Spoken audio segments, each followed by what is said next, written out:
സാറേ, ഞാൻ സാറിന്റെ വീഡിയോ കാണുന്ന ഒരാളാണേ. ആ ഞാനൊരു ഡൗട്ട് ചോദിക്കാൻ വേണ്ടി വിളിച്ചതാ. എനിക്ക് ഭയങ്കര ഇഷ്ടമാണ് സാറിന്റെ വീഡിയോസ് ഒക്കെ കേൾക്കാൻ. ഉം, ഉം. നല്ല എന്തോ നമുക്ക് ഇങ്ങനെ കേട്ടിരിക്കാൻ തോന്നും. വളരെ അടുത്ത് നിൽക്കുന്ന ഒരാൾ സംസാരിക്കുന്ന പോലെ തോന്നാറുണ്ട്. ഉം, ഉം, ശരിക്കും പറഞ്ഞാൽ കുറച്ച് ഒരു മാസേ ആയുള്ളൂ ഞാൻ ശരിക്കും സാറിന്റെ വീഡിയോസ് കാണാൻ തുടങ്ങിയിട്ട്. ഉം, ഉം, ഉം. അതിനു മുമ്പ് എനിക്ക് സംസാരിക്കാൻ സമയം ഉണ്ടാവോ ഓ, ഇപ്പൊ സാറിന്? ഇത്തിരി തിരക്കാണ്. ആ സംശയം ചോദിച്ചോ. സംശയം എന്താ വെച്ചാൽ സാറിന്റെ ഞാൻ കുറെ വീഡിയോസ് എല്ലാം ഒന്നും കണ്ടു തീർന്നിട്ടില്ല. ഉം, ഉം, ഉം. ഇങ്ങനെ കുറെ കണ്ടു. എന്നാലും അപ്പൊ അതില് 2 വീഡിയോസിൽ രണ്ടിടത്തായിട്ട് ഒരു കാര്യം തന്നെ രണ്ടായിട്ട് പറയുന്ന പോലെ എനിക്ക് ഫീൽ എന്താണ്, ആയി. ഏത് കാര്യമാണ്?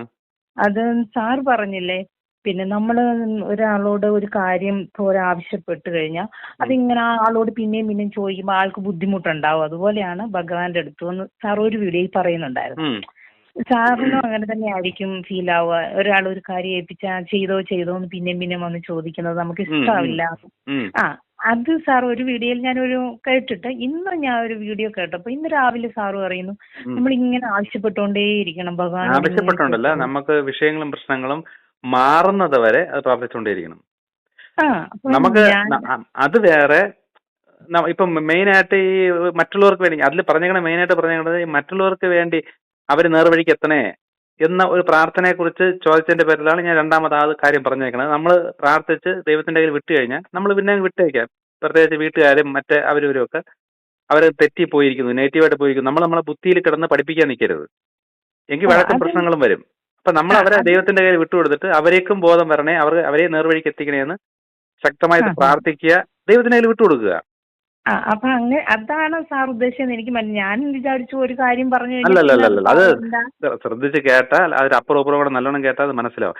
പക്ഷെ നമുക്കൊരു വിഷയം, നമുക്കൊരു അസുഖം വന്നു, ഇപ്പൊ ഒരു പ്രശ്നം വന്നു, പ്രശ്നം മാറുന്നില്ല. മാറുന്നത് വരെ അത് പിടിച്ചു വാങ്ങിക്കണം, ചോദിച്ചു. കാരണം ദൈവം അത് കേട്ടിട്ടുണ്ട്, ശരിയാക്കിയിട്ടുണ്ടെന്നുണ്ടെങ്കിൽ നമ്മുടെ പ്രശ്നം പെട്ടെന്ന് മാറൂലേ? മാറേണ്ടതല്ലേ? അപ്പൊ മാറാത്തതിന്റെ കാരണം പ്രാർത്ഥന അങ്ങോരെ എത്തിയിട്ടില്ല. അപ്പൊ പ്രാർത്ഥന അങ്ങ് എത്തുന്നത് വരെ നമ്മൾ നിരന്തരം പ്രാർത്ഥിച്ചുകൊണ്ടിരിക്കും. അപ്പൊ നമ്മൾ ഈ രാവിലെ തൊട്ടേ പ്രാർത്ഥിക്കുമ്പോൾ ഇടയ്ക്ക് എപ്പോഴെങ്കിലും ആയിരിക്കും ആ ഒരു കോൺസെൻട്രേഷനിൽ ഈ പ്രാർത്ഥന ശരിക്കും 7th ഡയമെൻഷൻ എന്ന് പറഞ്ഞാൽ അതിസൂക്ഷ്മ തലത്തിലോട്ട് ഈ പ്രാർത്ഥന പോണത് ഇടയ്ക്ക് എപ്പോഴെങ്കിലും ആയിരിക്കും. സാർ പറയുന്നത് ഇപ്പൊ ഒരു അസുഖം അങ്ങനെയുള്ള പർട്ടിക്കുലർ ആയിട്ടുള്ള ഒരു കാര്യത്തിന് വേണ്ടി മാത്രമേ അങ്ങനെ എപ്പോഴും അതിന് മറ്റുള്ളവർക്ക് വേണ്ടി പ്രാർത്ഥിക്കുമ്പം ജസ്റ്റ് പ്രാർത്ഥിക്കുക, ദൈവത്തിന്റെ കയ്യിൽ വിട്ടുകൊടുക്കുക, നമ്മൾ അങ്ങ് കളയുക. പിന്നെ നമ്മൾ നമ്മുടെ കാര്യം നോക്കുക. അവരോട് കിടന്ന് ബഹളം വയ്ക്കാനോ പഠിപ്പിക്കാനോ ഒന്നും പോകരുത്. നമുക്ക് ഭൂമിയിൽ നമുക്ക് സ്വന്തമായി ഒരു വീടില്ല. കിട്ടുന്നത് പ്രാർത്ഥിക്കണം, പിന്നെ കിട്ടുന്നത് വരെ പ്രാർത്ഥിക്കണം. ശരി, നമ്മുടെ ആവശ്യമാണ്. മറ്റത് വേറൊരാള് വഴിതെറ്റി പോണ കണ്ടിട്ട് അവര് നന്നായി വരണമെന്നുള്ളത് നമ്മുടെ അത്ര ഭയങ്കര ആവശ്യമൊന്നുമല്ല. ശരി ശരി. മനസ്സിലായി? നമ്മൾ അവരെ അങ്ങനെ പഠിപ്പിക്കാനും നന്നാക്കാനും നമ്മളായിട്ട് പോണതാണ് ഈ പ്രശ്നം. അപ്പൊ വെറുതെ നമ്മൾ നാണം കടയേ ഉള്ളൂ. അതിനെ കേട്ട് ദൈവത്തിന് വിട്ടു കൊടുക്കുക. ദൈവമേ അവരെ എങ്ങനെയാലും ബോധം വരുത്തിക്കണേ, അവരെ നന്നാക്കി തരണേ പറഞ്ഞ് വിട്ടു. അപ്പൊ സ്വന്തം മക്കളാണെങ്കിൽ പോലും കല്യാണം കഴിഞ്ഞ് പലരും വിളിക്കുന്നുണ്ട്, കല്യാണം കഴിഞ്ഞ് കുടുംബമായിട്ട് ജീവിക്കുമ്പോൾ അവർ ദൈവത്തിന്റെ വ്യവസ്ഥകളൊന്നും പാലിക്കാതെയാണ് ജീവിക്കണേന്ന് പറഞ്ഞ് എന്റെ അടുത്ത് കരച്ചില്ല. അപ്പൊ ഞാൻ പറഞ്ഞു, ദൈവത്തിന്റെ കയ്യിൽ വിട്ടുകൊടുത്തിട്ട് അവരൊരു കുടുംബമായില്ലേ, അവരെയും പഠിക്കണ്ടേ, അവരെയും പഠിപ്പിക്കണ്ടേ? ഇപ്പൊ ദൈവം പഠിപ്പിച്ച് പതുക്കെ കൊണ്ടുവരും. നമ്മൾ വെപ്രാളപ്പെടുന്ന എന്തിനാണ്? മനസ്സിലായി? അപ്പൊ അതിന് സമയം എടുക്കും. എനിക്ക് അതൊരു ഡൗട്ട് വന്നു. പിന്നെ സാർ, ഞാൻ സാറിന്റെ വീഡിയോസ് കണ്ടു കഴിഞ്ഞപ്പം പിന്നെ എനിക്ക് ദിവസം ഇങ്ങനെ രാത്രി കിടക്കുമ്പോൾ കുറേ സ്വപ്നങ്ങൾ കാണുമായിരുന്നു.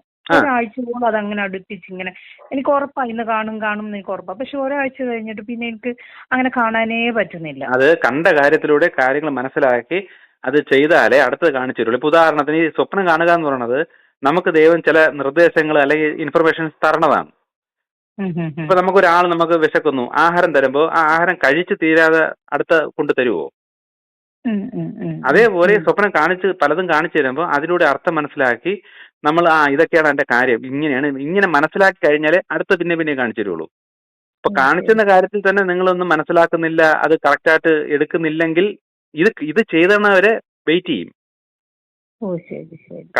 കണ്ടതിലൂടെ എന്ത് പഠിച്ചു, എന്ത് മനസ്സിലാക്കി, അത് വെയിറ്റ് ചെയ്തിട്ടേ അടുത്ത് കാണിച്ചു തരുള്ളൂ.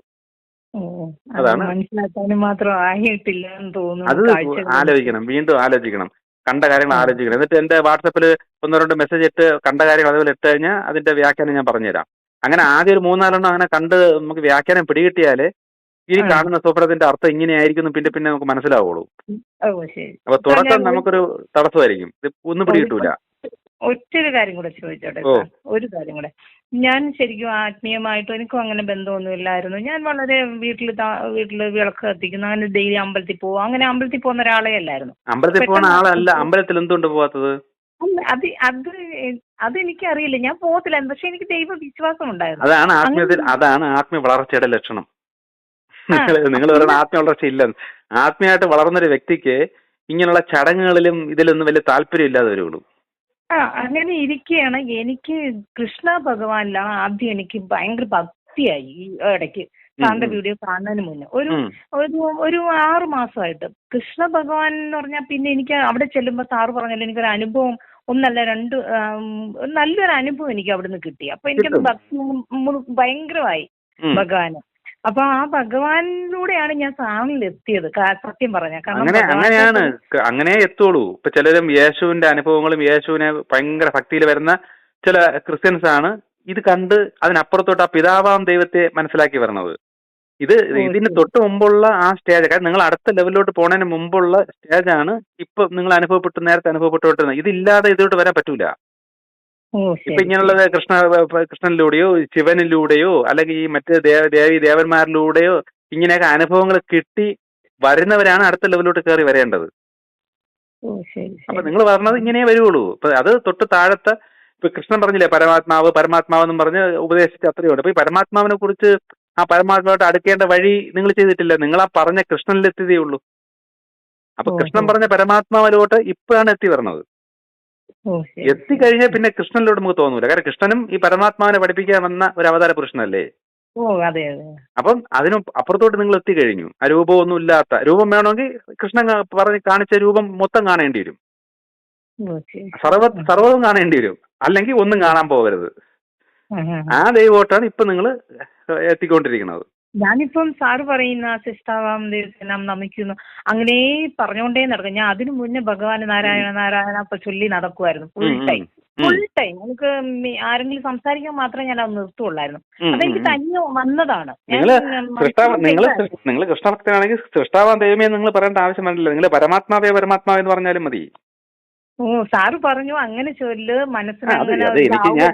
അതേ പരമാത്മാവാണ് പ്രകൃതിയെ കമ്പിളിച്ച് സൃഷ്ടിച്ചേക്കുന്നത്. അപ്പം ആ സൃഷ്ടിച്ച ആ പരമമായ ആത്മാവ് അതൊരു മനസ്സാണ്. നമ്മൾ ആത്മാവ് പോലെ ഒരു മനസ്സാണത്. അപ്പൊ അങ്ങനെ പറയാൻ വേണ്ടിയിട്ടാണ് ഞാൻ സൃഷ്ടാവായ ദൈവം. ഈ സൃഷ്ടാവായ ദൈവം എന്ന് എടുത്ത് പറഞ്ഞതിന്റെ കാരണം മറ്റ് ദേവി ദേവന്മാരും ഒന്നും സൃഷ്ടിച്ചിട്ടില്ല. അപ്പൊ സൃഷ്ടി ഫുള്ള് ഈ പരമാത്മാവിന്റെ കയ്യിലാണ്. അപ്പൊ ഇങ്ങനെ സൃഷ്ടാവായ ദൈവം എന്ന് പറയുമ്പോൾ മുസ്ലിങ്ങൾക്കും അത് അംഗീകരിക്കാൻ പറ്റും, ക്രിസ്ത്യാനികൾക്ക് അംഗീകരിക്കാൻ പറ്റും, ഹിന്ദുക്കൾക്ക് അംഗീകരിക്കാം. പക്ഷെ പരമാത്മാവ് പറയുമ്പോൾ മുസ്ലിങ്ങൾ പറയും ഇത് ഹിന്ദുവിന്റെ എന്തോ ആണെന്ന് ചിന്തിക്കും. അതാണ് സൃഷ്ടി നടത്തിയ ദൈവം എന്ന് പറഞ്ഞ് അങ്ങനെ സൃഷ്ടാവായ ദൈവം എന്ന് പറയുമ്പോൾ എല്ലാവർക്കും അത് ഉൾക്കൊള്ളാൻ പറ്റും.